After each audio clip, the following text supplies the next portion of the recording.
Men kelishdan oldin siyishga qiynaladim. Siydik kelmaydi. Achish bor edi. Tushmaydi siydik. To'xtab qolardi, sen. To'xtab qolardi siydik. Napor yo'q edi. Yo'q. Mana Bobojon, labbay. operatsiyadan oldin, bizning oldimizga kelishingizdan oldin qanaqa muammolar qiynardi sizni? Bismillahirrahmanirrahim. Alhamdulillah. Men kelishdan oldin siyishga qiynaladim. Siydik kelmaydi. Achish bor edi. Tushmaydi siydik. To'xtab qolardi, sen. To'xtab qolardi siydik. Napor yo'q edi.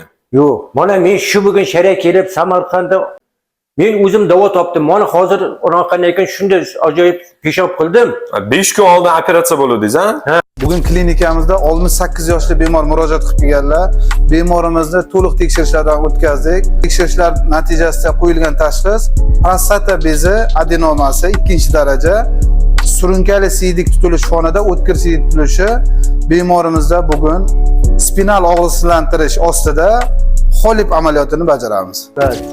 Mana urug' do'mboqchasi, ikki tomonlama bez yopgan o'zi, mana adenoma. Qolni siydik kanalini yopgan, mana.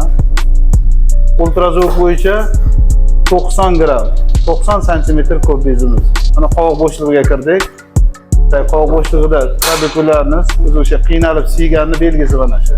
Xudo xolasa bezimizni lazer yordamida manipulyatsiya qilamiz. Hozir mana 5 kun o'tdi operatsiyadan. 5 kun o'tdi. Qanday siydingiz?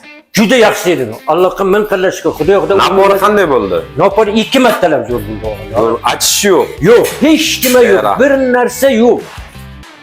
Yo'l ochilib qoldi. Xudo xolasa.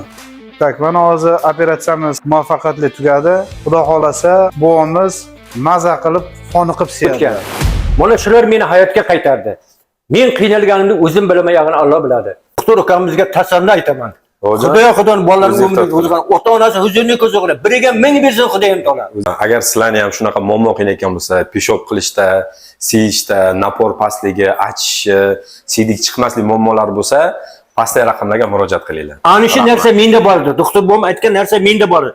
Shu narsa hozir yo'qoldi menda. Mana sop-po'soq o'ylamadi qaytayapman. Latifov Anvar Obidjonovga mingdan bir rahmat. Mingdan bir rahmat. Endi bu insonni tilga olgandan keyin men quvonch yoshlari ko'zimga keladi.